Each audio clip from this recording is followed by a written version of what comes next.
मैं इस संपूर्ण विश्व में व्याप्त, मैं सर्वांतर्यामी हूं। ये जगत मुझ में समाया है और मैं इसमें। मेरा अवतार द्वंद्वों की कीट में फंसे मानवों को सीधी राह पर लाने के लिए ही हुआ है। आप मुझे अपने मोह के बंधन से मुक्त करके मुझे अपने कर्तव्य के मार्ग पर आगे बढ़ने दें, अन्यथा मेरा अवतार निष्फल हो जाएगा।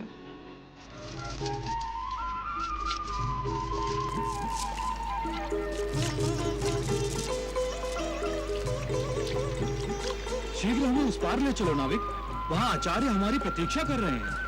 रुकिए, हमें भी साथ ले लीजिए। प्रतीक्षा करो, ये नाव हमें उस पार छोड़कर वापस आ रही है। नाविक, शीघ्रता से ले चलो हमें।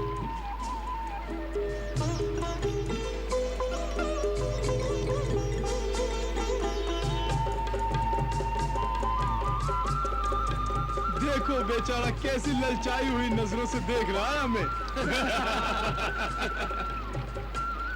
शीघ्रता है, हवा में उड़कर नदी पार कर ले।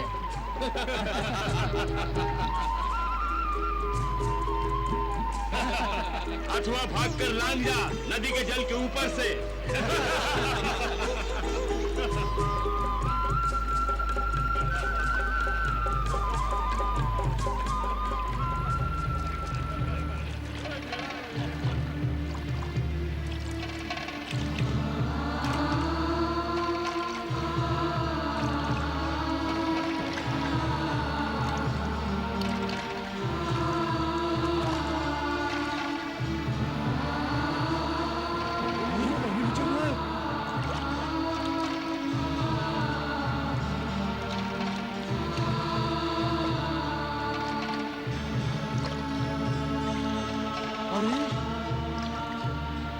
जो मैं देख रहा हूं वो सत्य है क्या?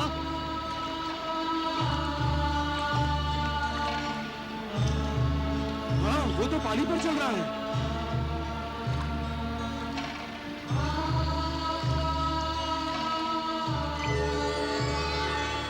अरे कहाँ गया? अरे ये तो चमत्कार हो गया। नारायण नारायण, बड़ा ही विचित्र प्राणी है ये मनुष्य भगवान। जीवन भर जिसकी खोज में लगा रहता है, जब वो परमेश्वर साक्षात सामने आ जाता है तो वो उसे परमेश्वर मानने को तत्पर नहीं। नारायण नारायण। कहाँ है राजा कृष्णवीर? अपने शयन कक्ष में। आप अंदर नहीं जा सकते।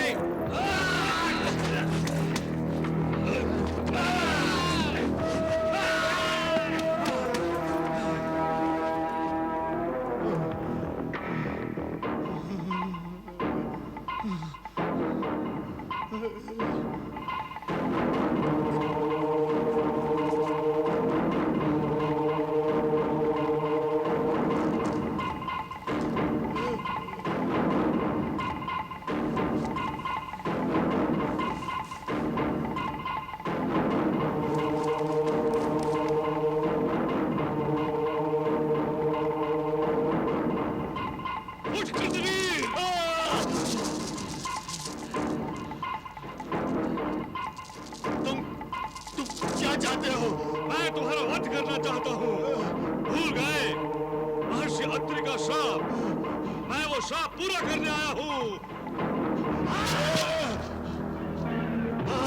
अर्जुन! अर्जुन! अर्जुन!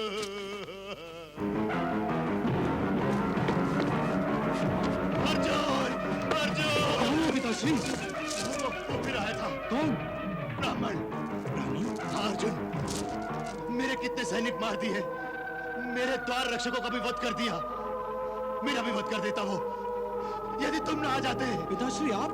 अर्जुन, अर्जुन, तुम मुझे अकेले छोड़कर मत जाना अर्जुन। नहीं, मैं तुम्हें कभी अपने से दूर नहीं होने दूंगा, कभी अपने से दूर नहीं होने दूंगा। पिताश्री आप व्यर्थ ही भयभीत हो रहे हैं। यहाँ कोई नहीं आया है, यहाँ कोई नहीं आया पिताश्री।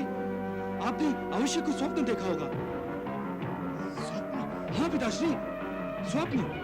ये देखिए, देखिए आपके सैनिक जीवित हैं और वो देखिए आपके द्वार रक्षक, वो अपना परम कर्तव्य निभा रहे हैं पिताश्री।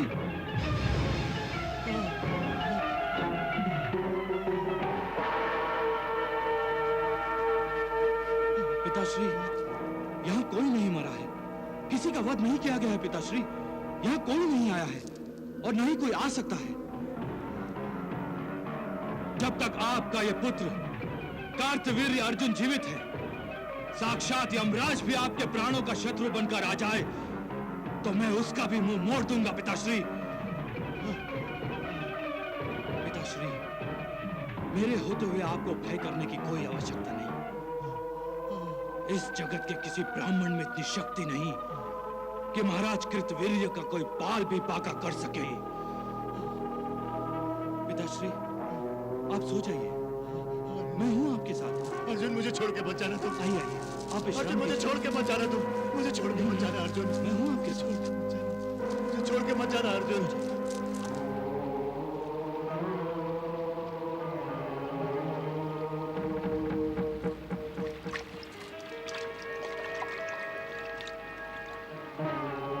अरे, ये तो वही है, यही तो पानी पर चल रहा था। ये अवश्य कोई महान आत्मा है। कोई बहुत बड़े योगी और तपस्वी जान पड़ते हैं। हमें इनकी शरण में जाना चाहिए। चलो चलो चलो चलो चलो चलो। प्रणाम गुरुदेव।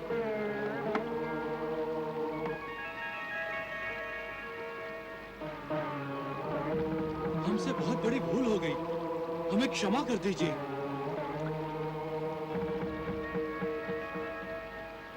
हमें अपनी शरण में ले लीजिए, हमें अपना शिष्य बना लीजिए। आपका तेज बता रहा है आप में अवश्य परमेश्वर का अंश है। हम पर कृपा कीजिए।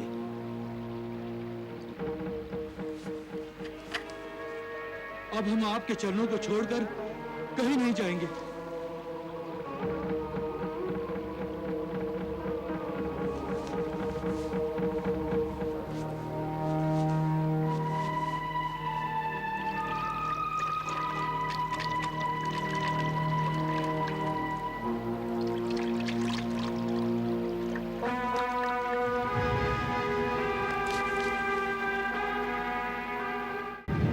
नारायण नारायण।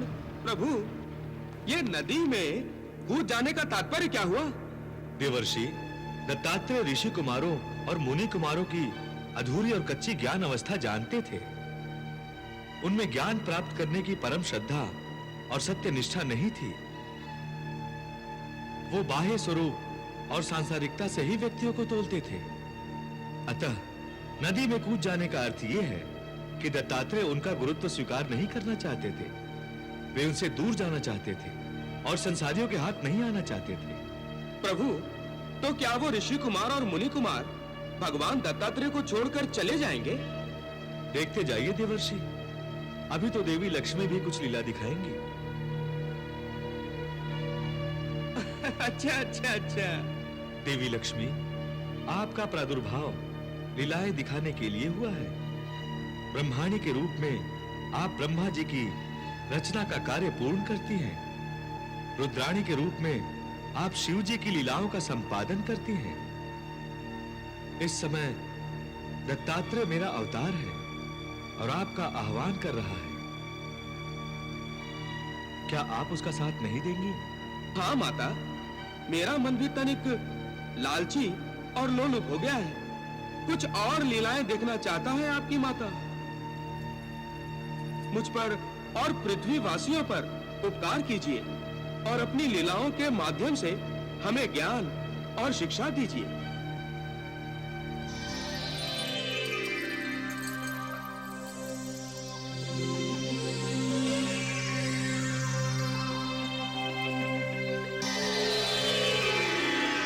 नारायण नारायण।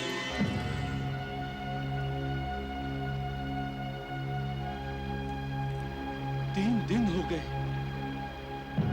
3 दिन तक कोई जल में कैसे रह सकता है? क्यों नहीं रह सकता?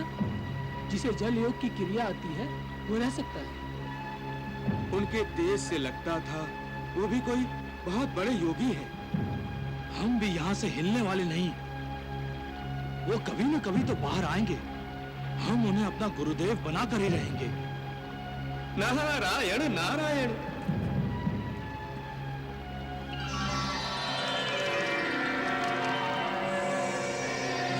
अरे, वो बाहर आ रहे हैं।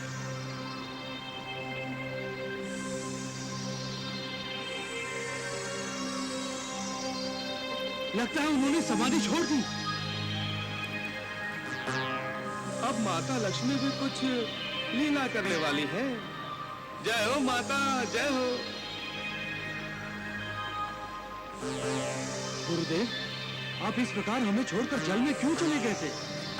और ये देवी कौन है? और आप जैसे योगी के साथ क्या कर रही हैं?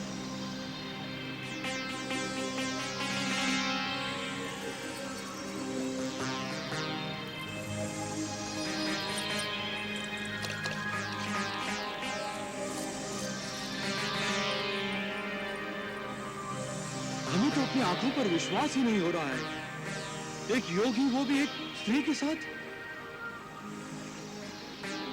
ये स्त्री आई कहां से? अरे ये सब तो माया है, माया गुरुदेव की। ये ऋषिपुत्र आपको वैरागी बना देंगे प्रिय। इनकी ओर मत देखिए। सोचिए, केवल हम दोनों हैं यहाँ पर।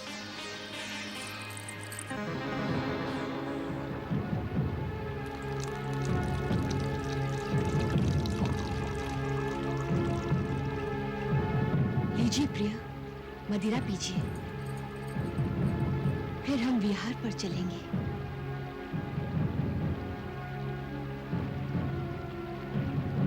नहीं योगेश्वर, इस पात्र को फेंक दीजिए। ये योगियों को योग से भ्रष्ट कर देता है। इस मायावनी का साथ छोड़ दीजिए। ये आपको नर्क के द्वार पर पहुंचा देगी।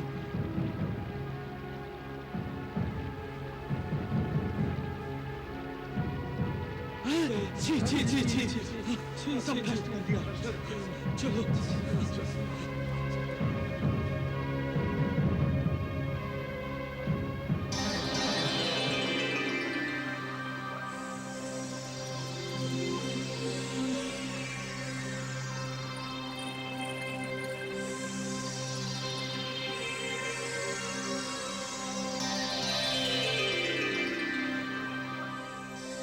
देवी महालक्ष्मी, आप आ गई? आपकी आज्ञा का पालन ठीक से हुआ ना प्रभु? देवी, आपकी इस छोटी सी लीला ने मेरे योगेश्वर रूप को बचा लिया। आप धन्य हैं। नारायण नारायण। देखा आपने देवर्षि नारद, जिस तरह कमल कीचड़ में खिलता है परंतु उस पर कीचड़ का कोई प्रभाव नहीं होता, उसी प्रकार संसारी व्यक्ति संसार में रहकर उन पापों से निर्लिप्त रहे तो केवल उसी को सच्चा ज्ञान प्राप्त करने का अधिकार होता है। प्रभु, इन ऋषि कुमारों और मुनि कुमारों की सांसारिक दृष्टि अभी पूरी तरह से लुप्त नहीं हुई है, तभी तो उन्हें ये मदिरा और स्त्री वाले दत्तात्रेय बुरे लगे। इसीलिए दत्तात्रेय उन्हें ज्ञान प्रदान करने के लिए तैयार नहीं हुए। इस प्रकार अपनी लीला से भगवान श्री दत्तात्रेय ने ऋषि कुमारों को भ्रमित करने देवी लक्ष्मी की सहायता ली और श्री दत्तात्रेय एकांत में अपना तपोबल बढ़ाने के लिए तपस्या करने बैठ गए।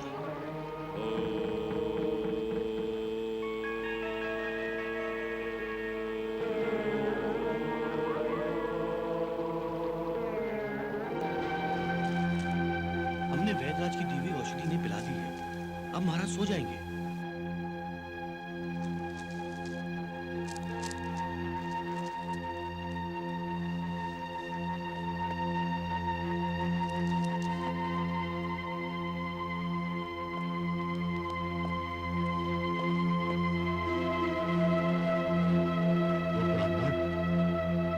ब्राह्मण वो मेरा वध कर देगा।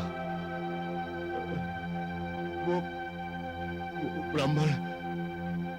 महामंत्री, आज्ञा युवराज। आप अभी जाकर नगरी में ये घोषणा करवा दीजिए कि कल सूर्योदय से पहले पहले नगरी के सभी ब्राह्मण नगरी छोड़कर चले जाएं। और यदि कल सूर्योदय के बाद हमारी नगरी में कोई भी ब्राह्मण दिखाई दिया तो उसे मृत्यु दंड दिया जाएगा। मृत्यु दंड।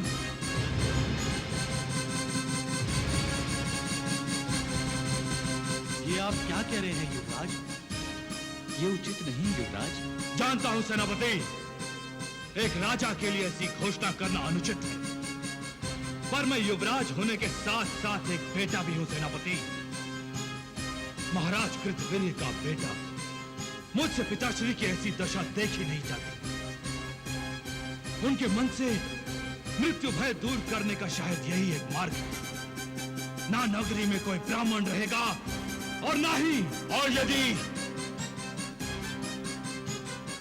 कोई रहा तो मृत्यु दंड गुरुदेव, मृत्यु दंड।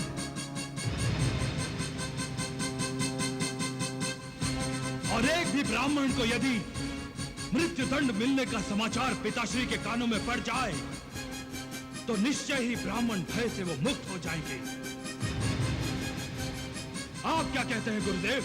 यदि आपकी यही इच्छा है युवराज, तो सबसे पहले मृत्युदंड मुझे दीजिए, क्योंकि मैं भी एक ब्राह्मण हूं।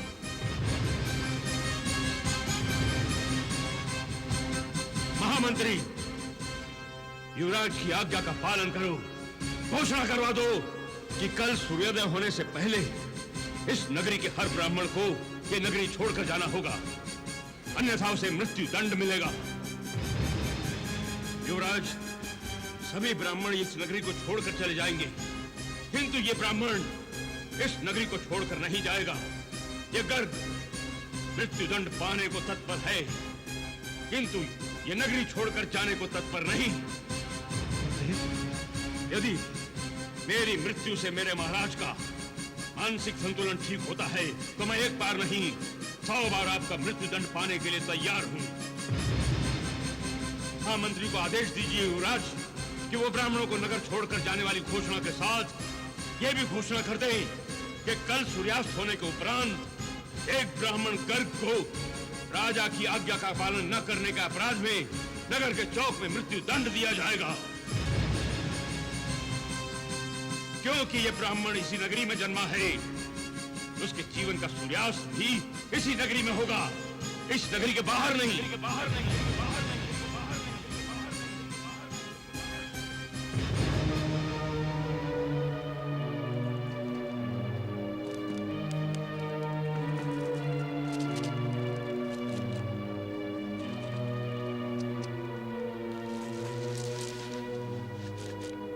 मुझे क्षमा करें गुरुदेव, मुझसे बहुत बड़ी भूल हो गई। ऐसी घोषणा कभी नहीं होगी गुरुदेव, कभी नहीं होगी। उठो युवराज, अपनी भूल के लिए क्षमा मांगने से कोई मानव छोटा नहीं होता, महान बनता है। जैसे किसी एक व्यक्ति के अपराध के लिए दूसरे को दंड देना अन्याय है, उसी प्रकार एक व्यक्ति के लिए सारे समाज को दंड देना भी अन्याय है। और राजा से न्याय अपेक्षित है, अन्याय नहीं। मैं ठीक कह रहा हूं ना? युवराज, अब आपको राजगद्दी पर बैठना है और राजगुरु होने के नाते मैं आपका और अपने इस राज्य का सदा कल्याण चाहता हूं।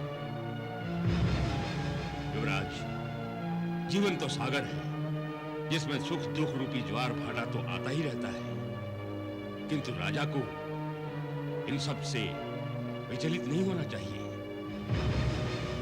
तुम्हारा सदा कल्याण हो।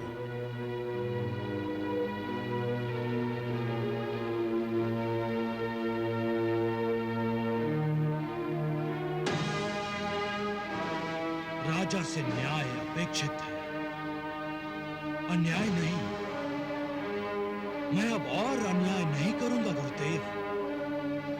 किसी एक के अपराध के लिए किसी दूसरे को दंड नहीं दूंगा। अब मैं उसी को दंड दूंगा जो दंड का अधिकारी है, जिन्होंने पिताश्री को शाप दिया। अब वो मेरे हाथों मृत्यु दंड पाएंगे। महर्षि अत्रि, आ रहा हूं मैं।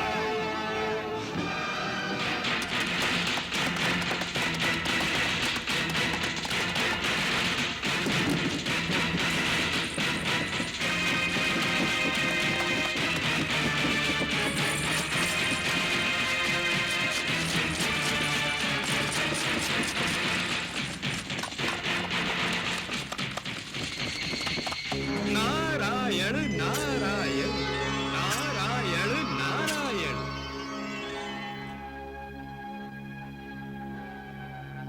प्रणाम देवर्षि। आप? हाँ, मैं तनिक घबरा गया था। मुझसे? तुमसे नहीं, तुम्हारे रथ की तीव्र गति से। वैसे गति तो तीव्र ही होनी चाहिए, चाहे वो जल की हो, वायु की हो, अश्व की हो या अस्त्र की, या फिर दुर्गति की ही गति क्यों ना हो युवराज। नारायण नारायण। युवराज, दुर्गति की गति तीव्र होगी तभी तो वो शीघ्रता से भागेगी और उसके स्थान पर सद्गति आएगी। मैं तुम्हारी सद्गति के लिए भगवान से प्रार्थना करूंगा। हाँ। वैसे युवराज, जहां तुम जा रहे हो और जिस विचार से जा रहे हो, उसे पूरा करने के बाद क्या तुम महाराज कृतवीर को दिए गए शाप का मुंह फेर सकोगे? उसे निष्फल कर सकोगे? शाप का मुंह ना भी फेर सका, पर शाप देने वाले का मुंह अवश्य तोड़ दूंगा देवर्षि नारद। और इस बुरी तरह से तोड़ूंगा कि उसके मुंह से शाप तो क्या, सांस तक नहीं निकलेगी देवर्षि नारद, सांस तक नहीं निकलेगी। जाओ युवराज, जाओ जाओ भैये। मैं तुम्हारे शुभ कार्य के मार्ग में बाधा नहीं बनूंगा, किंतु प्रतीक्षा करूंगा तुम्हारे प्रतिशोध की ज्वाला के बुझने की। ये प्रतिशोध की ज्वाला महर्षि अत्रि के रक्त से ही बुझेगी देवर्षि नारद। अवश्य अवश्य।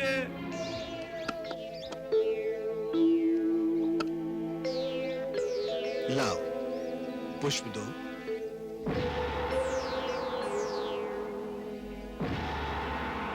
अनसुईया, ध्यान कहाँ चला गया? स्वामी, दुर्वासा और दत्त को देखे बहुत दिन हो गए। दुर्वासा तो तपस्या में लीन है और तुम्हारा दत्त लीलाएं कर रहा है आजकल।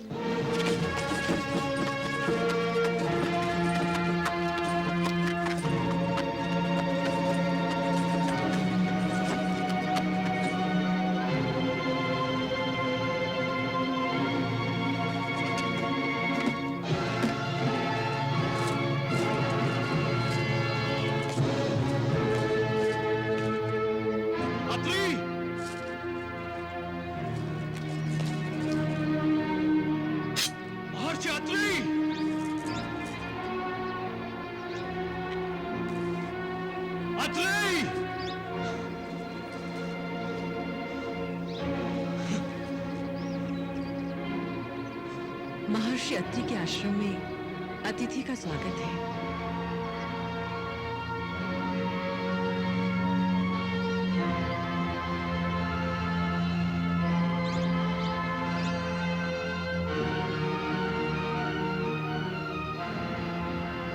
इस आश्रम में शस्त्र की कोई आवश्यकता नहीं है अतिथि। यहाँ शस्त्र का प्रयोग नहीं होता, अतः आप बिल्कुल सुरक्षित हैं। गौतम, आज्ञा गुरुदेव।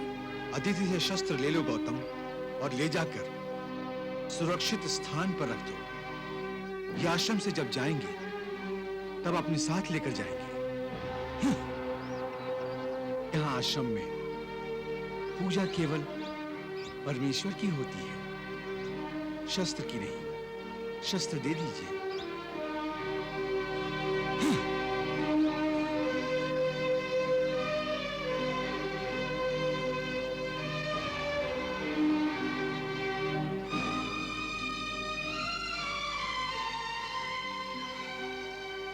आसन ग्रहण कीजिए अतिथि देव। आसन ग्रहण कीजिए।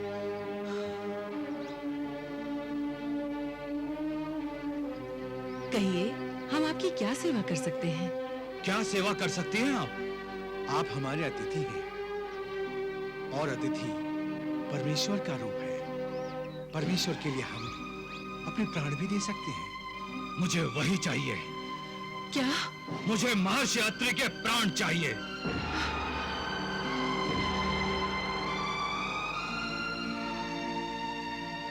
ले लीजिए अतिथि देवता। महर्षि अत्रि, मैं कार्तवीर्य अर्जुन, महाराज कृतवीर्य का पुत्र, आपके अपराध का दंड देने आया हूं। आपने मेरे पिताश्री को शाप दिया था ना? जानते हैं आप, आपके शाप के कारण पिताश्री का जीवन नरक बन गया है। याद है आपको? वो अपना मानसिक संतुलन खो बैठे हैं। ब्राह्मण भय और मृत्यु भय से वो इतना भयभीत हो चुके हैं कि न रात में सोते हैं न दिन में। उनकी इस दशा के अपराधी आप हैं। मैं आपको इस अपराध का दंड अवश्य दूंगा। महर्षि अत्रि! रुक जाइए अतिथि देवता। आप एक सती को विधवा नहीं बना सकते। मेरे पति देव को मृत्यु दंड देने से पहले आपको मेरी गर्दन काटनी पड़ेगी। लीजिए अतिथि देव, मैं तैयार हूं। तलवार चलाइए अतिथि देव। रुक क्यों गए? अतिथि देव, अपराधी मैं हूं, दंड मुझे मिलना चाहिए। नहीं अतिथि देवता, मैं सुहागिन मरना चाहती हूँ। आप मुझ पर कृपा कीजिए।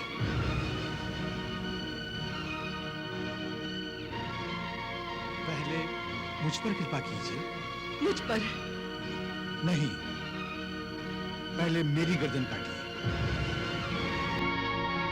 पहले मेरी, अन्यथा मैं आपसे पहले अपने प्राण त्याग दूंगी।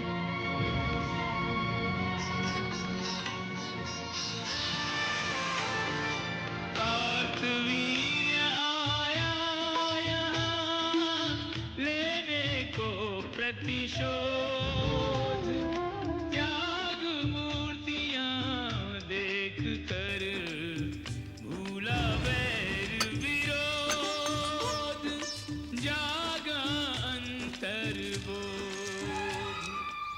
क्षमा कीजिए महर्षि,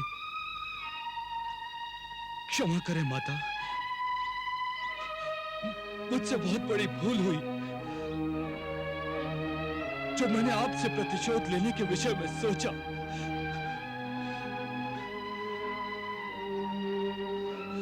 क्षमा कीजिए।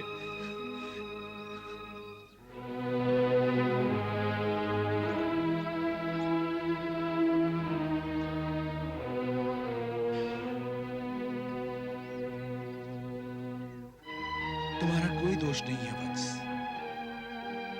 अपने पिता के प्रति प्यार और आदर ने ही तुम्हारे मन में प्रतिशोध को जन्म दिया। किंतु हमारे प्राणों पर, हमारे श्वासों पर हमारा अधिकार नहीं है। इन पर अधिकार है केवल सृष्टिकर्ता का, उस जगत पिता का, जिसे हम सब परमेश्वर कहते हैं। सृष्टि में जो कुछ भी होता है वत्स, प्रभु की इच्छा अनुसार ही होता है। तुम्हारे पिता की जो दशा हुई है, उसमें दोष उन्हीं का है। अपने आप को सर्वशक्तिमान समझकर उन्होंने प्रभु को चुनौती दे दी। विधि की विडंबना देखो। जो कृत्यवीर मृत्यु पर विजय पाना चाहता था, वही कृत्यवीर अब केवल मृत्यु के नाम से भयभीत हो रहा है। मृत्यु अपनी शत्रु नहीं, मित्र है। मित्र से कभी कोई भयभीत होता है? मृत्यु तो अत्यंत सुखदायी अनुभव है, जो मनुष्य को सारी चिंताओं से मुक्त कर देता है। तुम अपनी सारी चिंताओं को त्याग कर परमेश्वर की शरण में जाओ वत्स। एक अच्छे मनुष्य बनने का प्रयास करो, तभी तुम एक अच्छे राजा बन पाओगे और एक अच्छे पुत्र बन पाओगे। जो आज्ञा महर्षि, मैं एक अच्छा मनुष्य बनने का प्रयत्न अवश्य करूंगा। प्रणाम महर्षि।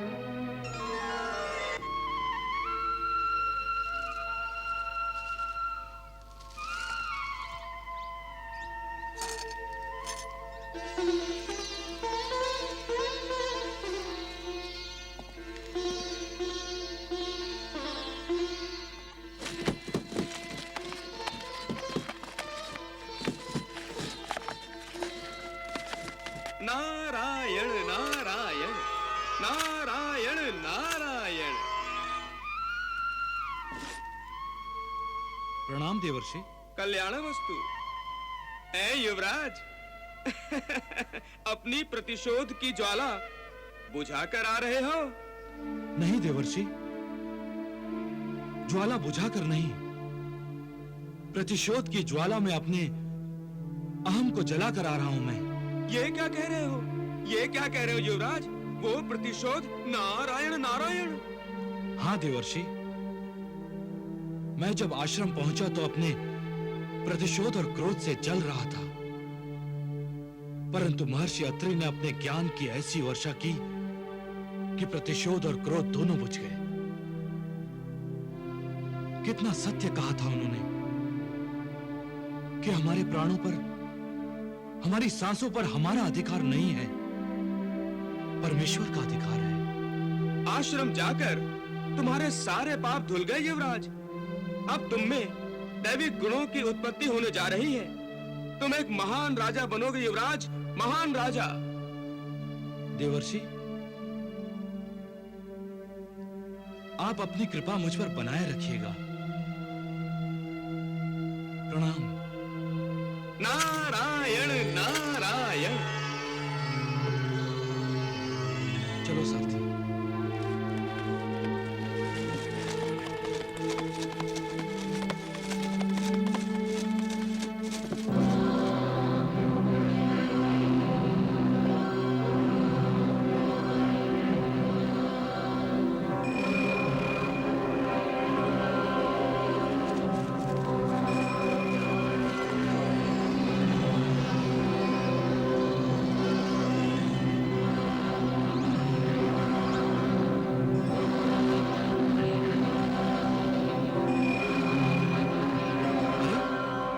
ये तो कोई महान तपस्वी लगते हैं, मुझे इनके दर्शन करने चाहिए।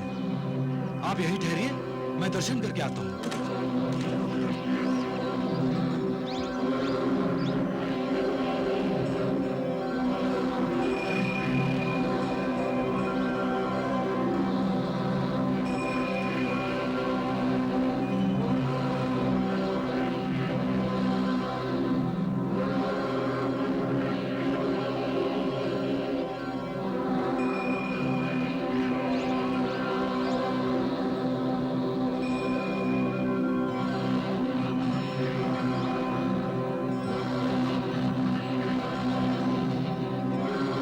तेजस्वी ऋषि कुमार, कार्तवीर्य अर्जुन का प्रणाम। रुक जाओ अर्जुन, रुक जाओ अर्जुन, तुम किसे प्रणाम कर रहे हो? असुर राज दुर्जन, असुर श्रेष्ठ दुर्मति, आपको कार्तवीर्य अर्जुन का प्रणाम। तुम्हारा कल्याण हो, परंतु जो तुम करने जा रहे हो वो असुर जाति के कल्याण का नहीं है। ऐसे असुर कुमारों को प्रणाम करके तुम समस्त असुर जाति का अपमान कर रहे हो। ये आप क्या कह रहे हैं? ऋषि कुमार कितने तेजस्वी हैं, आप देख रहे हैं ना?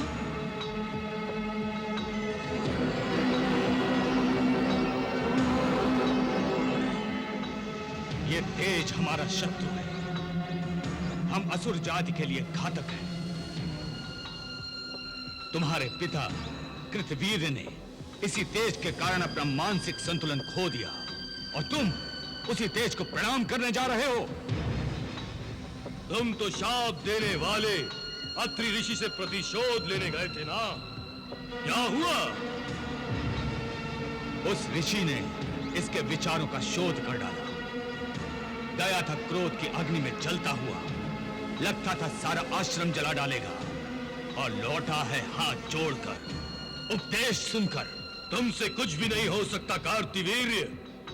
लौट जाओ अपने पिता की नगरी, लौट जाओ।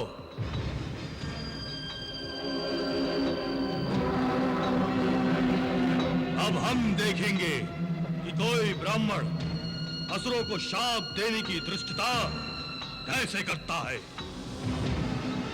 ब्राह्मण ही क्या, हम उस परमेश्वर का विनाश कर देंगे जिसके ब्राह्मण पूजा करते हैं। हाँ, हम जा रहे शिव और विष्णु लोक पर विजय पाने।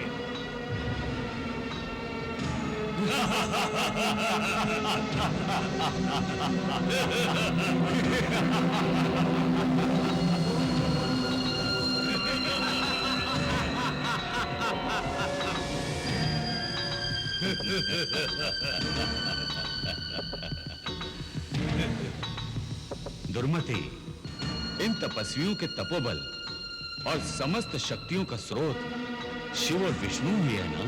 हाँ, क्यों? अगर हम इन समस्त शक्तियों के स्रोत का ही नाश कर दें तो?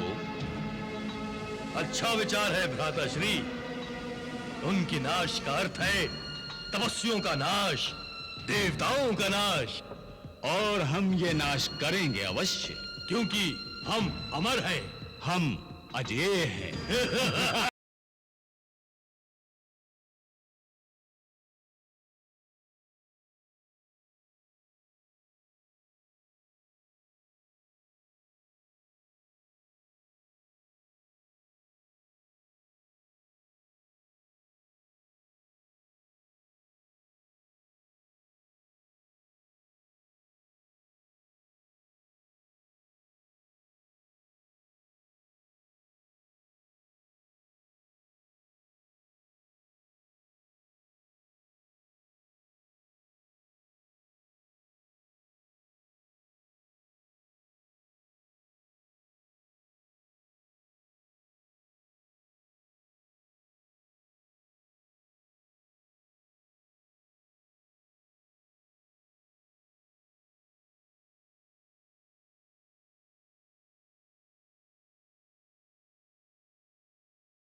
आपका विष्णु लोक छीन लेना चाहते हैं भगवान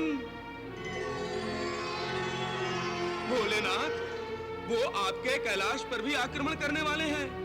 नारायण नारायण। तप यज्ञ समाप्त हो जाएंगे, पूजा आराधना अपना आराध्य एवं पूज्य बदल लेंगी। नारायण, आपको तो कोई चिंता ही नहीं है। मैं कोई अपना स्वप्न नहीं बता रहा हूं भगवान।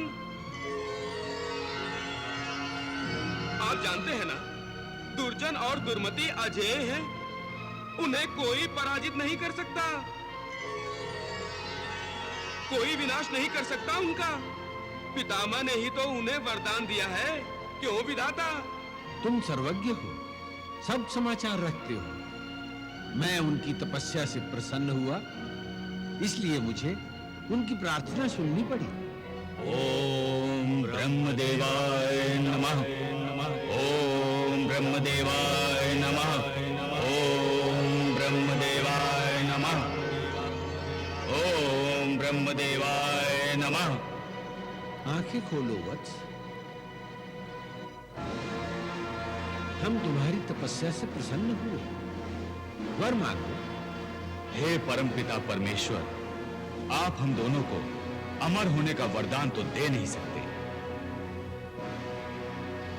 आप हमें ये वरदान दे विधाता कि हमारी मृत्यु हो तो केवल शिव शंकर के हाथों, और मृत्यु के समय महादेव कैलाश पर नहीं पृथ्वी पर हों।